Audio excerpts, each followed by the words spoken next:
महाराष्ट्र शासनाचा आर्थिक संकल्प बजेटमध्ये अर्थमंत्री अजित पवार यांनी माझी लाडकी बहीण योजनामार्फत पात्र महिलांना दरमहा 1500 रुपये मिळतील अशी घोषणा केल्यानंतर नंदुरबार जिल्ह्यात या योजनेचे कागदपत्रे पूर्ण करण्यासाठी महिला तालुक्याला जाऊन कागदपत्रे तयार करताना दिसत आहेत। सदरील योजना बालकल्याण विभागाअंतर्गत राबविण्यात येणार आहे।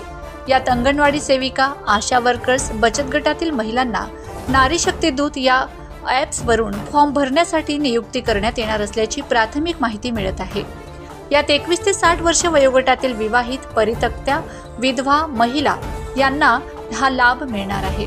त्यासाठी आधार कार्ड, जन्मदाखला, TC किंवा डोमासाईल तसेच उत्पन्नाचा 2.5 लाखापेक्षा कमी दाखला, स्वतः महिलेचे नाव, बँक खाते, रेशन कार्ड या कागदपत्रे पूर्ण करण्यासाठी शहरी व ग्रामीण भागातील महिलांनी उत्पन्नाच्या दाखल्यासाठी तलाठी कार्यालयात एकच गर्दी केली असून तलाठींना देखील गर्दी आवरण्यासाठी नाके नऊ येत आहेत।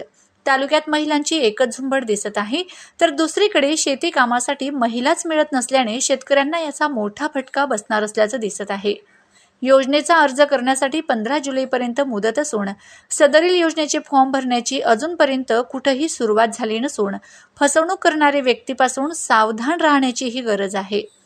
प्रश्नचिन्ह न्यूजसाठी संजय मोहिते, नंदुरबार।